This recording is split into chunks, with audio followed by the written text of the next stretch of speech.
Hello and welcome to another episode of the Only Playbook.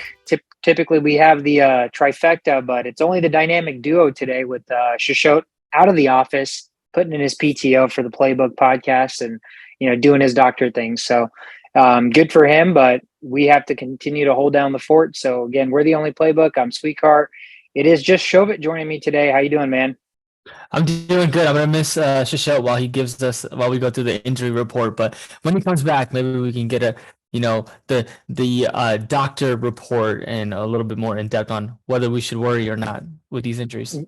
Yeah, our credibility goes down the drain when we're talking injuries, and our a doctor of the pod isn't here. But we'll try to make do with what we can, But preseason week 3 right around the corner here, and we basically after that head into the regular season. So I like the fact that there is one less preseason game this year. It gives us a chance to really gear up for the regular season and for football to actually matter, records to actually matter, and again, the beauty of NFL is there's only 17 games, so every single week really matters. And so you can't say the same about baseball. You definitely can't say the same about basketball. So it's a different beast, and we're excited to cover it. So let's shove it. Let's jump right into it with water cooler talk. Seahawks linebacker Shaquem Griffin, the one-hand wonder, as I used to call him, he is officially announced his retirement, played in the league 4 years.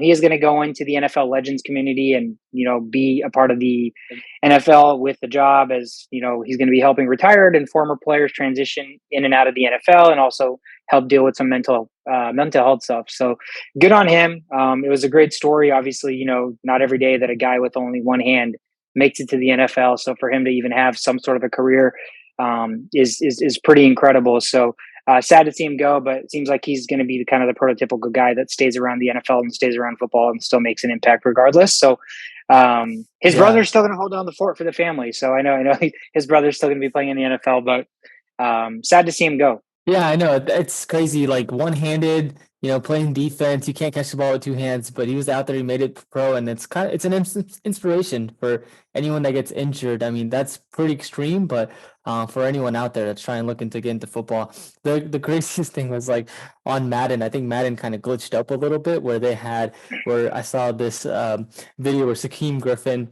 is playing out on the field and he catches a one-handed interception. Obviously, it's a game, but I was like, Madden, I don't think he could do that in real life. Did he catch it with the hand that he actually has a hand? Like, did he catch it with the arm that he actually has a hand? Because I don't know. Madden has some weird glitches, so I could totally see his hand without the arm catching the one-handed interception, which would be kind of funny, but also kind of incredible, I guess. But That's incredible. Yeah.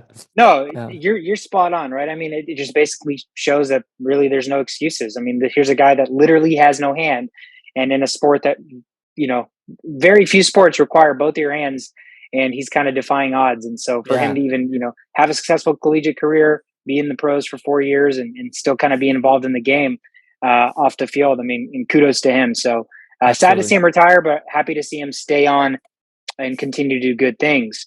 Moving right along, trade deadline season for one player in particular is coming coming quickly here. Jimmy Garoppolo still does not have a new home. It has been apparent that the 49ers are moving on from him. They've been adamant about Trey Lance being the guy. And final roster cuts are going to happen next Tuesday, August 30th. So if Jimmy G is not traded by next Tuesday, there is a likely chance that he is just cut and the 49ers basically receive nothing for him as opposed to at least some sort of a pick, whether it's compensation or compensatory pick or a regular pick. It doesn't matter. But at this point, I think you just kind of have to force a trade so you can at least get something in return unless you're totally cool with cutting him. It's weird that they can't trade him because you'd think with the starting quarterback, there's going to be a market regardless, like even like a 4th round pick, 5th round pick, 6th round pick. I mean, Baker, the number 1 overall pick in his draft, he got traded and I think he warranted or he returned a 6th round pick. So, I mean, even if you're getting a pick versus nothing at all and you have to cut your guy, I think it's still good at this point to get something in return. But again, the clock's ticking for the 49ers to make a move here. Otherwise, he is going to get cut. And if he's cut, I expect plenty of teams to be in on him, even teams that maybe we wouldn't have expected right out the gate, not necessarily trading for him. But now that you have the opportunity to claim him off waivers, I see a lot of teams being in play there. So the trade deadline for the Jimmy G sweepstakes are quickly approaching. And I mean, I don't know if there's any under the radar dark horse teams that you see scooping him up if he does get cut, but Any thoughts on Jimmy G? I think we've talked about maybe the Browns with Jacoby Brissett. Like that would be a good place for him to go to. Um, maybe the Commanders as well, Carson Wentz, but with him as a quarterback, you're not really sure either. I wouldn't go out and trade. If I was a team, I think that his heavy price tag of his salary probably doesn't warrant a trade, even if it's for a 6th-round pick. But certainly, like claiming him off waivers, getting your own deal might be a better approach there. Yeah, I know you're absolutely right. I think the price tag is a little bit hefty. That's why they've been having trouble finding a trade partner. I guess the other side of the coin is if you're a team that's looking to compete this year and you have everything but a quarterback, Jimmy G has proved that he can win when he's in a good system, right? He's a system quarterback. So as long as he's in a system that fits his characteristics, like, and you have a good team around him, I mean, it's definitely worth taking a chance on. I mean, again, you think about a team like the Seattle Seahawks, right? They don't have a quarterback, and so they could use Jimmy G. They could utilize those receivers that they still have. Have somebody that's actually decent throwing them the football. And so, it's it would be a Pete Carroll type move in my opinion, because again, he's the kind of guy that doesn't usually like to settle for losing records. He's not, just throwing in the towel heading into any season. I think he's always looking to compete. So that's another team that's under the radar. But again, if he does hit waivers, I think it's going to be a bidding war. Like, I wouldn't be surprised if you saw teams that could shake things up, like a Patriots reunion, something like that. Like that's Bill Belichick kind of written all over that too. So I don't know. I think it'll be interesting to see. But again, clock's ticking here for Jimmy G. He's got less than 6 days before that final 53-man roster cuts are going to have to be made for the 49ers. Another guy that is getting cut, I'm excited about this. I wish it happened last year, but the Raiders are going to release Kenyan Drake. Kenyan Drake, the overpaid backup running back that, literally didn't see enough playing time to warrant the amount of money he got paid, was behind Josh Jacobs. That running back, just that backfield was awful last year because the run offense and the offensive line for run blocking was terrible. But it looks like the Raiders are going to be rolling with Josh Jacobs. I think they found something in Zamir White as the backup, and Amir Abdullah is kind of the classic change of pace third down back that can return kicks, return punts, catch passes out of the backfield. So it really makes Kenyan Drake expendable considering the price tag as well. So looks like it is the writing's on the wall, and they are going to cut him. That's an intriguing guy just from a fantasy perspective. If he does get picked up by a team that's looking for a running back that can catch passes. Maybe don't sleep on the Washington Commanders. I know the Gibson shit show that's been going on there. I think they could be looking at a guy or, to catch passes or to be kind of the change of pace guy. I know they drafted Brian Robinson, but he's a rookie. So there's definitely a spot in the league for Kenyan Drake. Don't get me wrong, but they didn't utilize him well enough in Oakland or Vegas. And now I guess, his career there is coming to an end. So we'll see where he goes. And if it has any fantasy relevance, he's still only 28 years old. So he's not kind of the every down back to where you have to worry about all the tread on his tires for being 28. He's still only playing seldom snaps. So there is definitely a team that he can give some sort of a jolt or a burst of energy. So looks like that's going to happen. It hasn't actually officially happened yet, but I think both sides have agreed mutually that is going to be in play here before Tuesday's 53-man roster crunch. Yeah, he's also a guy just like Jimmy Garoppolo. He is also actively seeking for a trade. If that doesn't happen, then obviously they'll cut him before the 53-man. Deadline. Yeah, absolutely. Again, both those guys sharing similar fate with the price tag on if they were to be traded and take on the contract. So I think cutting him is going to be the best thing that happens, at least for the Raiders. And then, whatever team scoops him up, there's definitely, again, still value for Kenyan Drake. We talked about it. Baker Mayfield has been named the week 1 starter. Sam Darnold is probably going to be the backup. Matt Corral is hurt, so I think PJ Walker will still get put on the roster as the third quarterback. I don't know if they'll carry 3 quarterbacks. Maybe they'll go 2 and Walker will make the practice squad, because I don't see him, if he does get waived, really getting picked up for a team. I mean, he's not really providing much value at this point. So Baker is going to be run the show. I'm very intrigued about the Panthers because of this. They have a great defense. J.C. Horn, their number 1 cornerback that they drafted last year, who got hurt, was out for season, is back. He looks amazing in training camp. And so they have a great defense. And I think DJ Moore is underrated as long as CMC stays healthy. Baker on his redemption tour. He's kind of the guy that, has that fire lit under him, right? So he's in a situation now where he has been passed off. He no longer has the number 1 overall pick glow and glamour about him. So he's more on the now I need to prove everybody wrong type kind of trajectory versus I'm the number 1 overall pick. the expectations are so high and I have to deliver, right? So it's kind of a different mindset that you shift and you kind of have to work through now. But I think this could work to his favor. I think this could work to the Panthers' favor, and look for them to be a dark horse. Again, great defense. CMC healthy is automatically a game changer. That dude alone can win you 5-6 games. And again, if Baker Mayfield can play to his potential, we've always known what he's capable of doing. And if he is healthy from the shoulder injury, look for Panthers land to be pretty excited. And the first week of the season, first game of the season for the Browns and it's the Browns versus Panthers. So Baker Mayfield gets to show off week 1 and kind of set this, the blueprint for the rest of the season. Yeah, I mean, again, that there's not going to be a greater tone-setting game than that, right? Yeah. I mean, we talk about Deshaun Watson coming back and he plays the Texans his first week back, but that might be a close second. But this Baker one is huge. I mean, it's not every day you get to play against the team that basically, traded you and wanted no part of you. And so it's going to be a quick chance for them to get into rhythm, set the tone, like you said, put the blueprint and build some momentum. You beat the Browns, you head into week 2, you're sitting pretty. Let's jump into injuries, Shobit. Injuries are always sad, but we have to talk about them because there are fantasy implications here. Ravens running back Gus Edwards has a knee injury. He's officially been placed on the physically unable to perform or the PUP list, which means now that it's this late into being placed on the PUP list, he cannot return until at least week 5.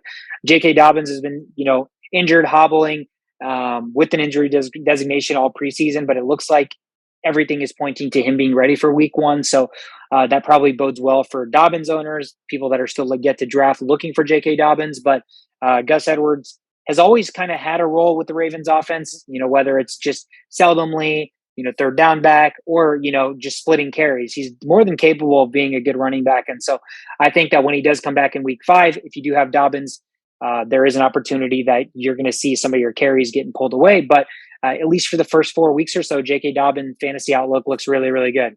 Well, it may, but there's also a guy named Mike Davis on the team too, so I'm not sure. I'm sure they'll split carries there, but Ravens are a run-heavy offense, so J.K. Dobbins may still, give you the numbers that you want, but I'm not sure it's like the 3-down back role just because of Mike Davis being there too. Yeah, I mean, you're right. The thing with Mike Davis is he's kind of a journeyman at this point, right? So you have to think about the fact that is he more kind of a depth piece for them because they knew of Dobbins being injured, Edwards being hobbly, and so they needed a guy. And Mike Davis is a guy that, literally lost reps to Cordero Patterson, who's a receiver made running back. So I don't really know if he's going to be the guy that takes carries versus being kind of a depth piece. But you're right. I mean, he's a productive NFL back, so that at least means something, and that should be factored into if you're thinking about just plugging J.K. Dobbins in week 1 as like your RB1. That's probably not the best bet, but RB2, definitely flex position. He is going to be there and provide value for you. Chargers cornerback J.C. Jackson, newly signed cornerback from the Patriots. He had an ankle surgery. He is expected to be out 2 to 4 weeks. Minor, but again, as long as you have him for kind of the home stretch in the latter half of the season, I don't think it's really much to fret upon. As long as everything goes well with the surgery and rehab goes according. Again, he should only be out 2 to 4 weeks. Commanders defensive end Chase Young is also starting the season on the physically unable to perform list. I know he is a big piece for their defense. Once he went down, that Commanders defense that we talked about being, having so many good expectations to be really good was absolutely putrid and abysmal. And I know when you can't get to the quarterback, every other part of your defense starts to take a blow and then slowly starts to regress. So that's not good news for the Commanders at all. Again, that means that he can't play until at least week 5. So he's going to be out at least 4 weeks. So it'll be interesting to see if Carson Wentz is going to be playing catch up a lot. And that means more fantasy points for the Gibsons and the McLaurins or what have you. But again, no Chase Young, a big kind of game changer, defensive game changer, knee injury. You never like to hear the word knee as we talk about repeatedly on the podcast, but out till at least week 5 there for the Commanders. And then Giants rookie defensive end Kayvon Thibodeaux, again, another guy that could have gotten number 1 in this past draft, slid towards closer to the draft because of his desire to play football and all that BS that typically you hear every year around draft time. He had a weird injury where the guy kind of came down and blocked him, and now it turns out it is a sprained MCL when initially they feared that it could be a torn MCL, ACL, and he could have been out for season. So I think this is best case news for them. Sprained MCL, they're looking at least him missing 3 weeks. But again, when you have kind of a cornerstone or a big change, game-changing type player, whether it's on the offense or defensive side, as long as you can have him for the home stretch, the middle half to the latter half of the season, you just hope he gets healthy and gets right.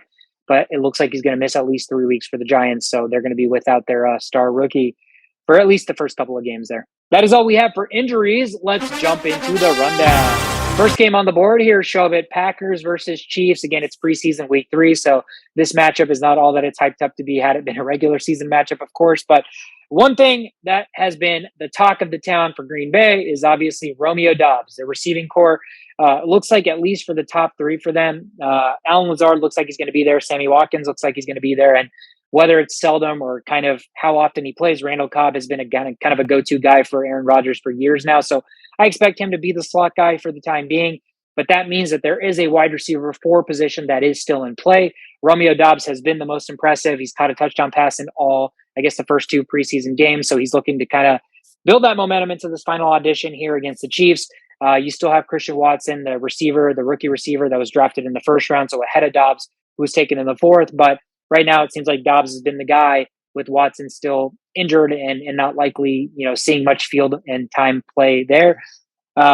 So again, it's going to be his last chance to really make some noise and see if he can slot in as the wide receiver 4, or maybe even make a push. Maybe even make a push for the wide receiver 3, where you have Cobb be the wide receiver 4, be the slot guy. But Romeo Doubs has impressed. He has the ability to high point catches and do a lot of those things that Aaron Rodgers looks for in a receiver, while not having the flash of speed and all of the intangibles that, a number 1 receiver may have.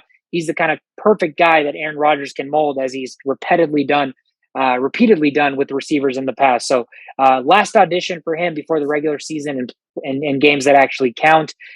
Anything that you're watching out here for Romeo Doubs in his final preseason game?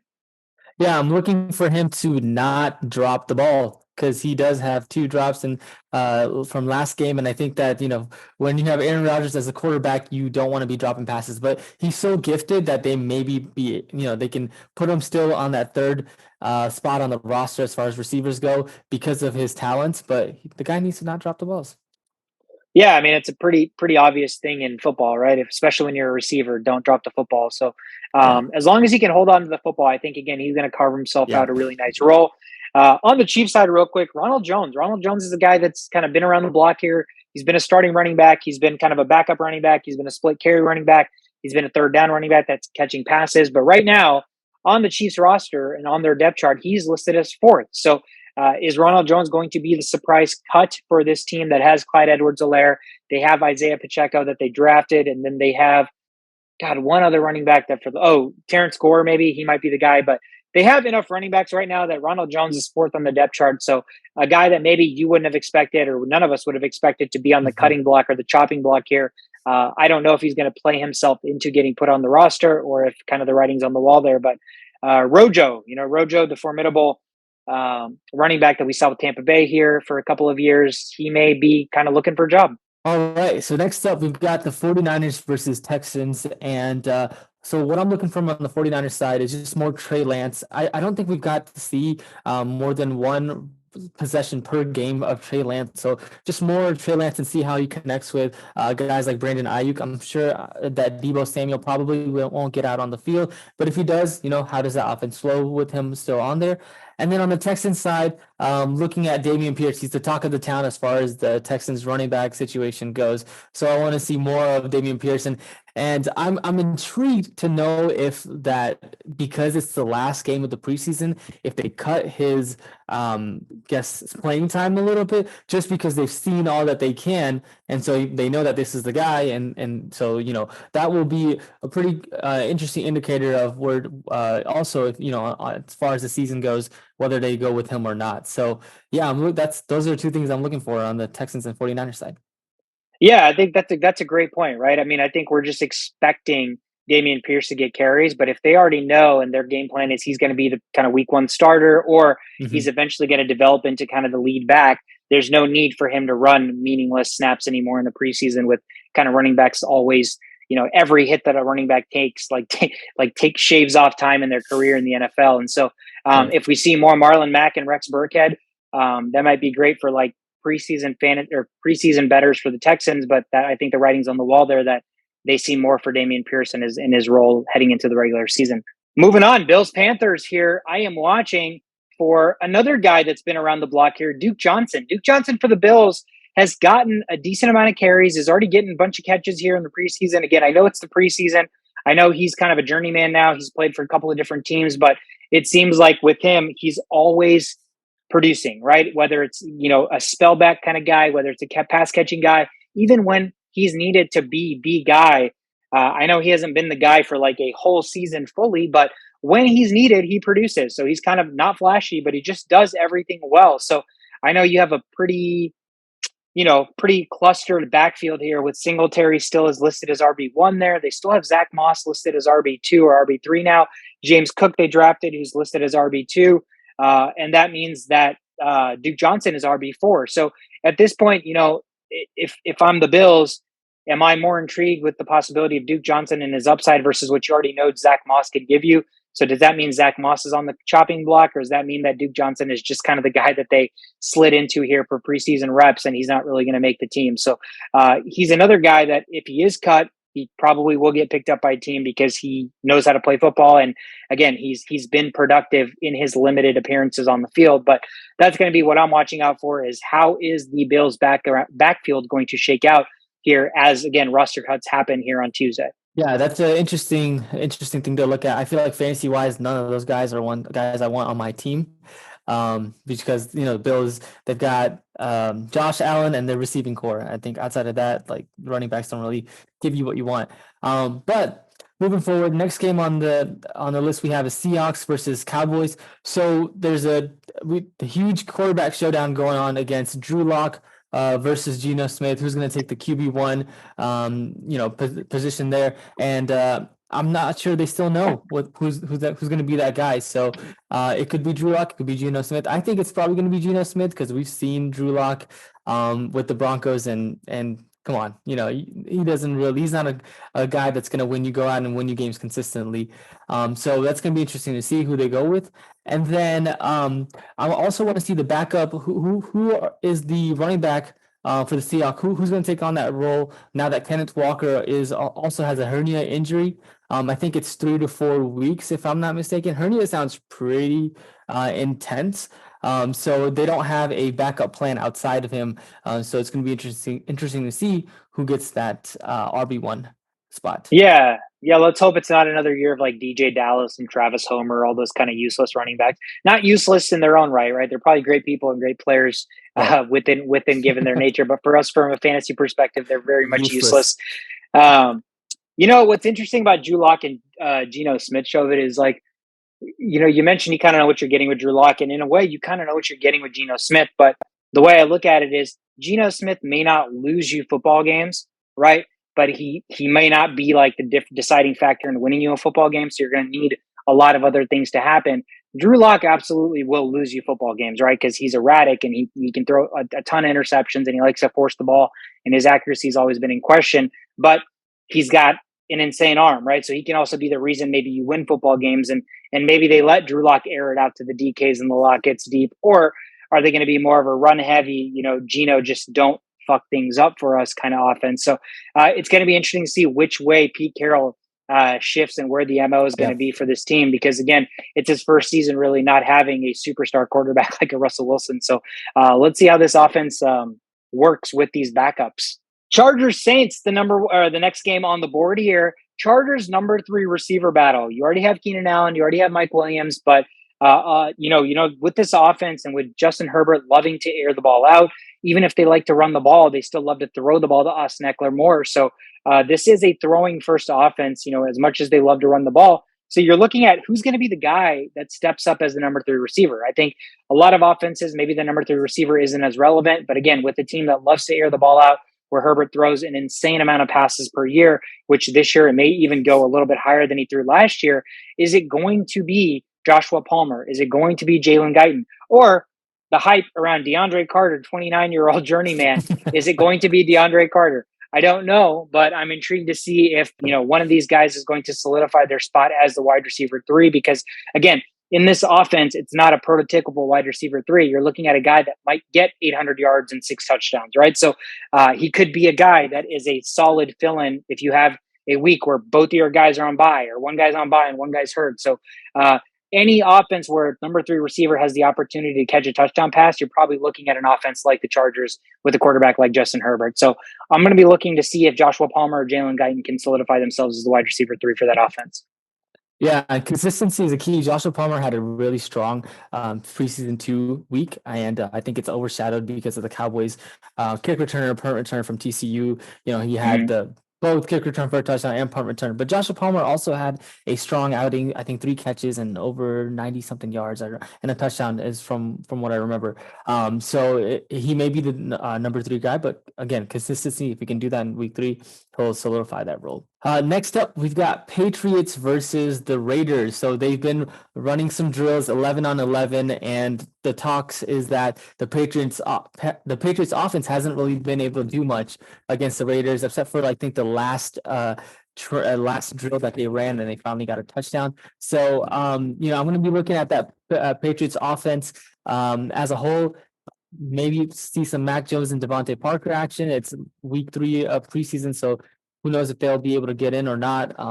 But outside of that, on the Raiders side, I think the only thing that's affecting the Raiders to not be really good this year may be their offensive line, because they have all of the right pieces. If their offensive line can be good, I think the sky is the limit for the Raiders. So I'm looking to see how well they can hold, at least for half of the game, the first half, see how the offensive line is, and that's going to be interesting to see, so that we can see some good play from the Raiders.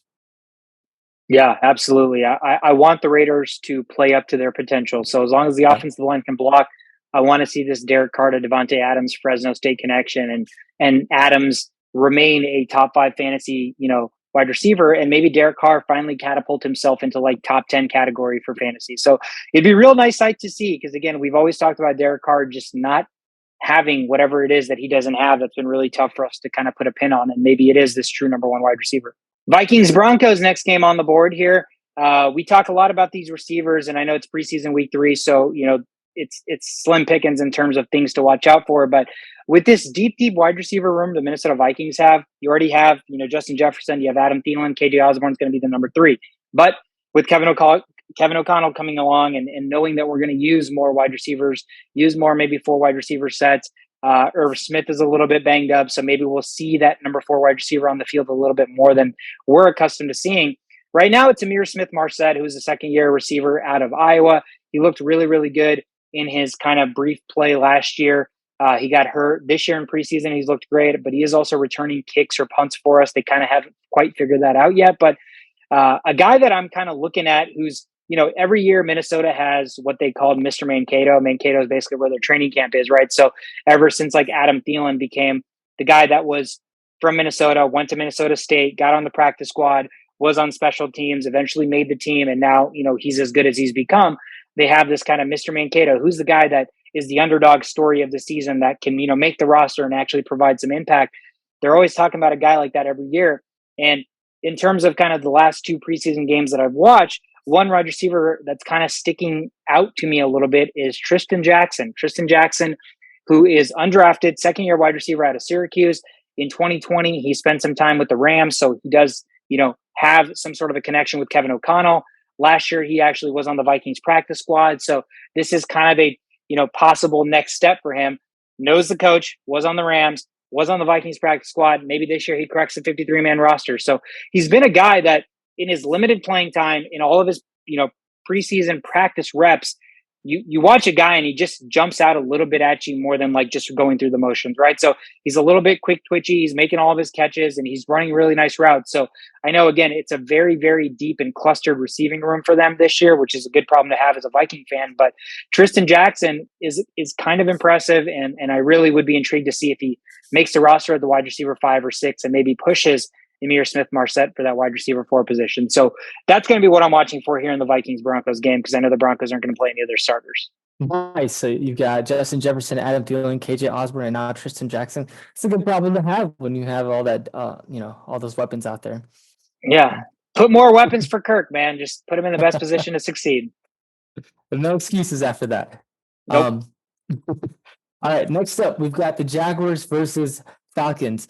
So the Jaguars recently traded for an offensive lineman in Van Lanen from the Green Bay Packers. So I'm looking to see if they can provide some support for Trevor Lawrence, because last year it was pretty abysmal seeing the offensive line situation there in Jacksonville. So hopefully they get that figured out. It's probably not going to be something that figure out on the week 3 preseason game, but that's going to be a developing thing on their side.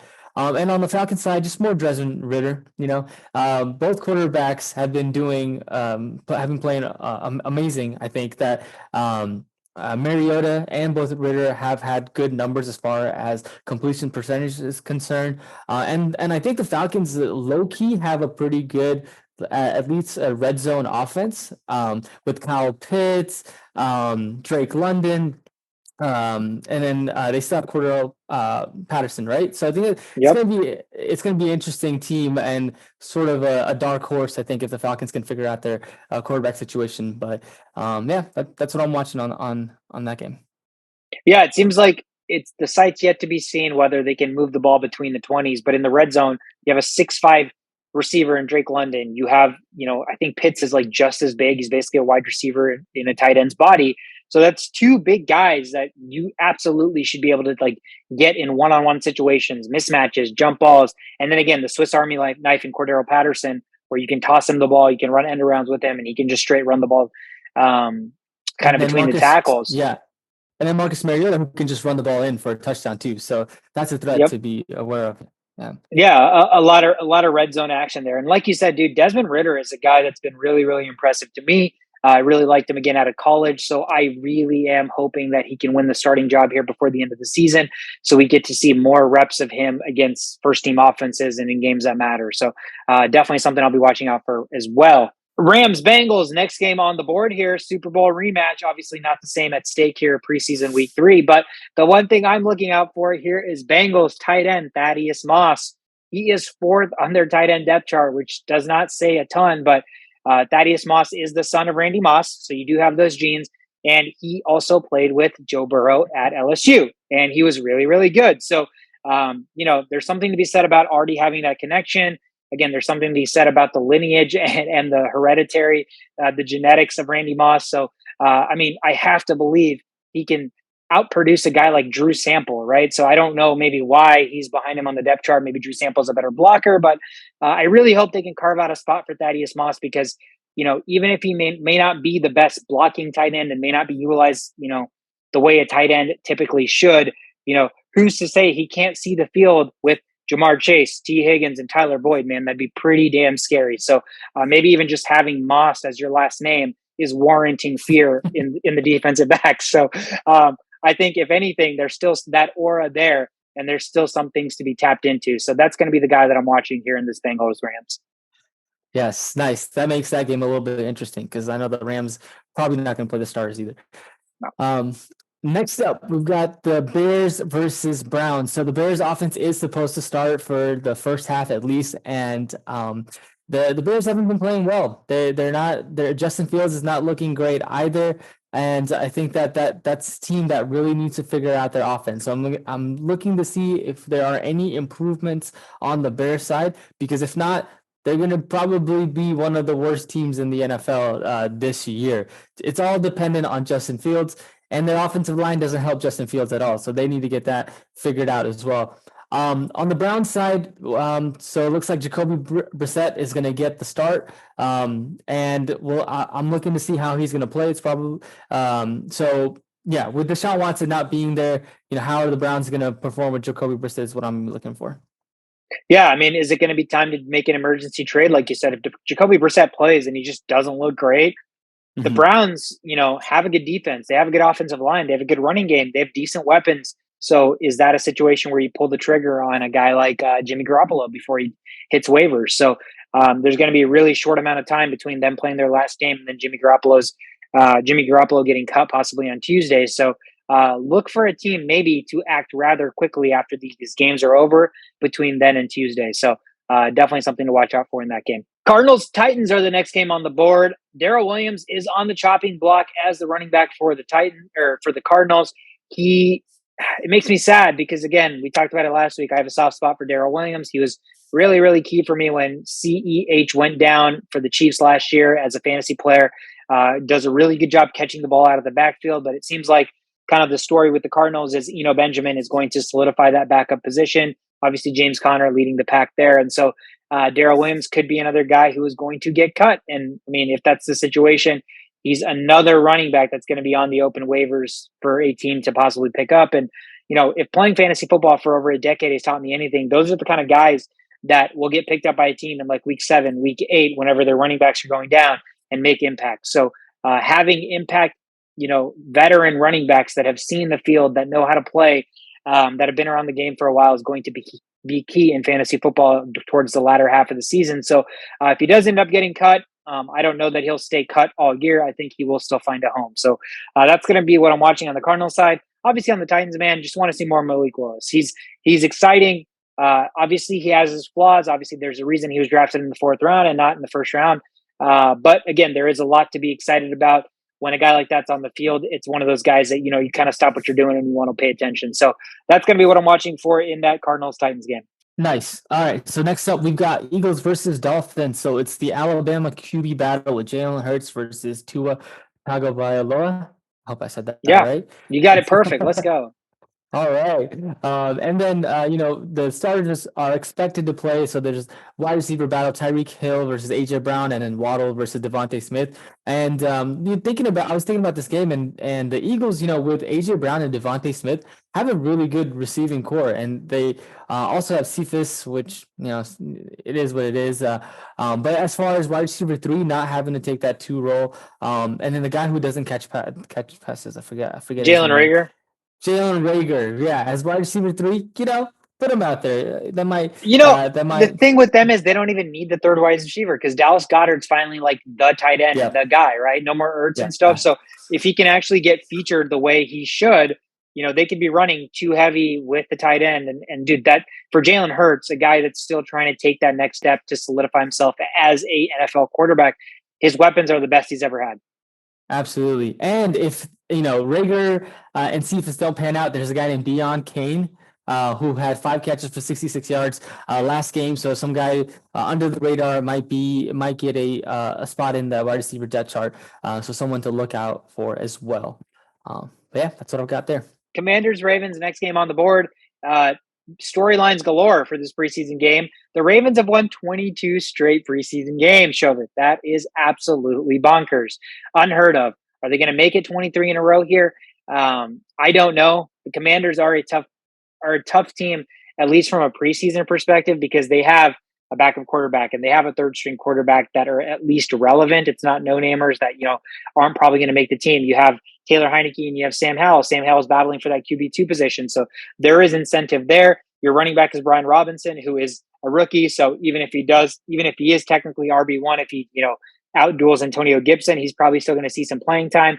And so that is going to be a tough position for the Ravens to extend that streak to 23 games. The line there is 6, so they are favored heavily by Vegas. Vegas is expecting them to win their 23rd consecutive preseason game, but I don't know. That's why that's going to be something I'm watching out for. And then again, like I mentioned, the quarterback battle for the Commanders.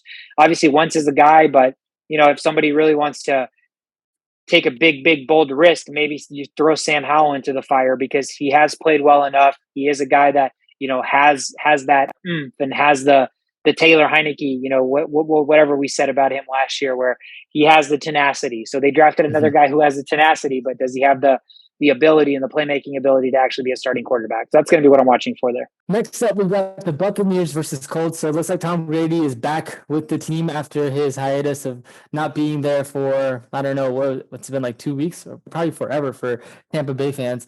But he's probably not going to be on the field, even though he's back in the training camp. And then, so not much to watch for me from the Bucs side, to be honest. But on the Colts side, Matt Ryan may suit up. So I'm looking to see their starting quarterback and how he performs in the last game of the season, preseason.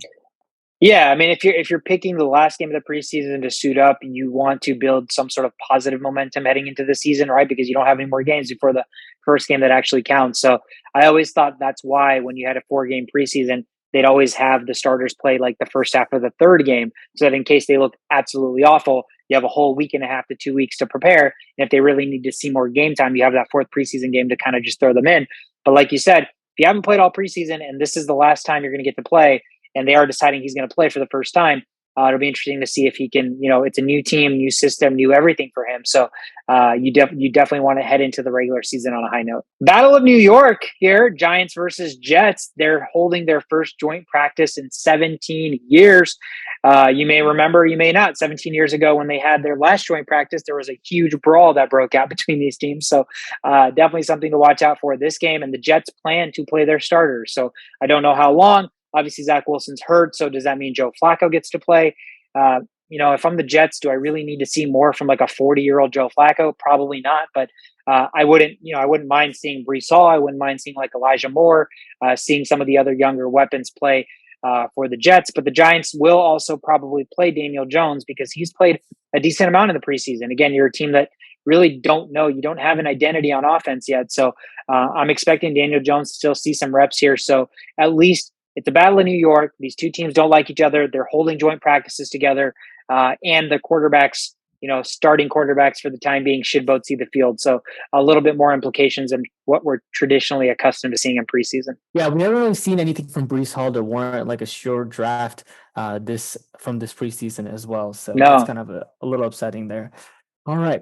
Next up, we've got the Lions versus this Pittsburgh Steelers. So on the Steelers side, I am looking for more Kenny Pickett action. So I was very impressed from last game. I wasn't on this Kenny Pickett high week 1, after week 2. I'm like, okay, I'm getting there. All right, I can see what this guy can do. And he played, I think, like 2 drives only. So and he got a touchdown. So just good signs from the quarterback position. Mitch Trubisky he's just not getting it. I don't know if he's not getting the playbook or what, but he's just bad. Maybe he's just bad. That could fairly be it. If you're getting outplayed by Mason Rudolph, who's also looked pretty decent this preseason.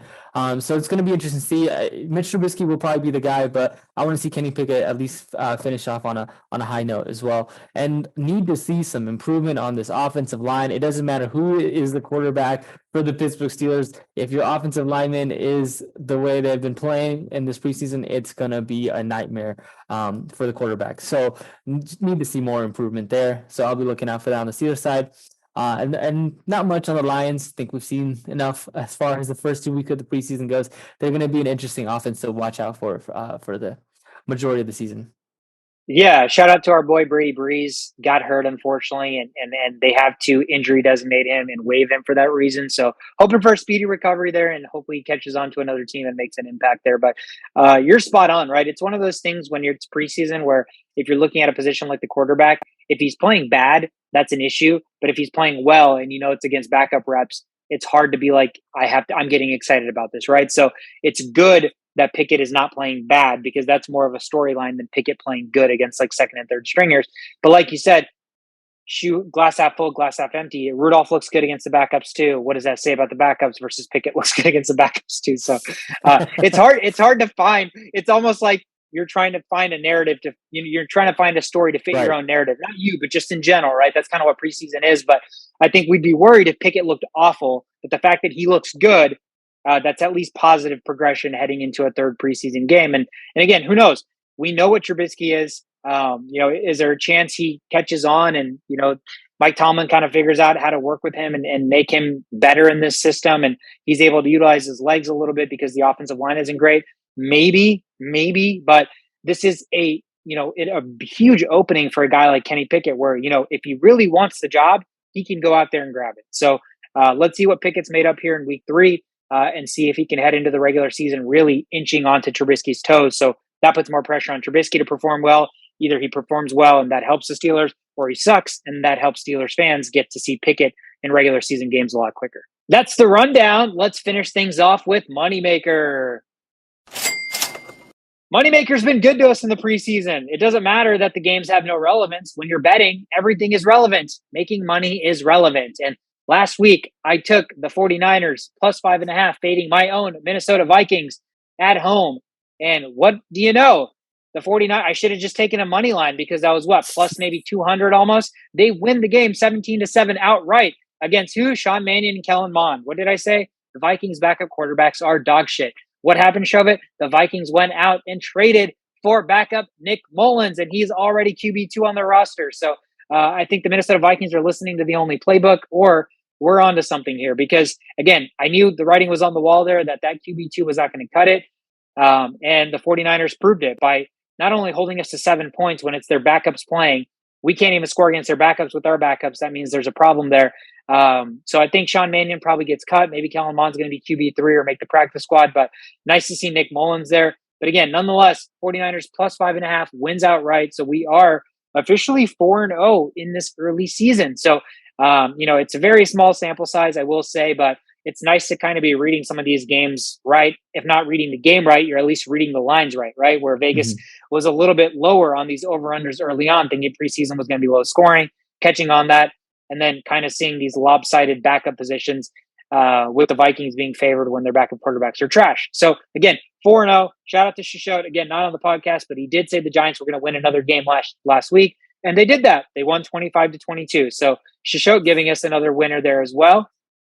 That leads me to my pick this week. This week, I am going to ride with the Buffalo Bills. They are taking on the Panthers in Carolina, but the Bills are 6.5-point underdogs. Obviously, I'm not expecting Josh Allen to play. If he somehow plays, then the bet's probably surefire. Even in his limited time, if he plays one drive even, I'll totally take that. But I'm not expecting him to play. That's not why I'm taking this. Bills have a good backup in Case Keenum. Case Keenum has proved that he can be a starter in the NFL. He can be a great backup. So I do like having a backup that has NFL experience.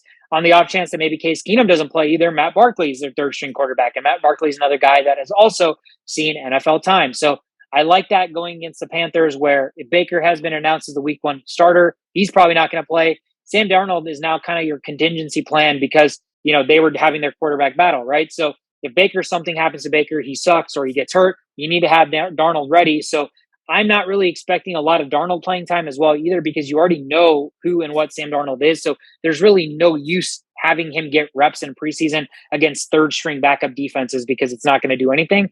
And Matt Corral got hurt last week. So their only quarterback in the room that I see playing is PJ Walker. Now, don't get me wrong. I really, really like PJ Walker as an XFL quarterback, but XFL to NFL is a pretty big transition. I think he is nothing more than a backup at best. So knowing that he's their sole quarterback, and knowing that the Bills have at least Case Keenum and Matt Barkley to kind of, juggle between 6.5 points in a preseason game between two teams that, backup quarterbacks aside, don't have a huge disparity in talent. I like the Buffalo Bills here, plus 6.5 on the road. So I am going to side with them. That is going to be my moneymaker for the week here as we wrap up preseason week 3. Shobit, you got anything else for us? Have you been looking at any bets? I have not. I'm just excited that you guys are on a 4-0 streak right now. So let's keep that going. And I like this pick of Bills 6.5 against the Panthers.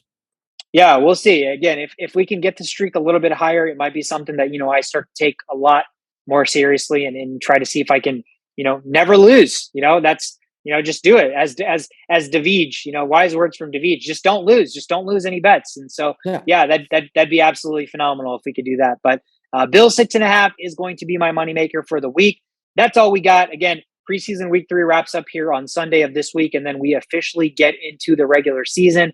We're going to have our fantasy football drafts coming up shortly, and then really, again, the meat and potatoes of the season where games that matter are going to take place. So super excited to be able to cover the important games as the season begins. Thank you guys so much for tuning in. Again, all the support. If you're watching on YouTube, listen to us on any of the podcast platforms. Check us out on all the social medias, Instagram at The Only Playbook, TikTok at The Only Playbook, and Twitter at Only Playbook. Thank you guys so much. We will see you guys next week.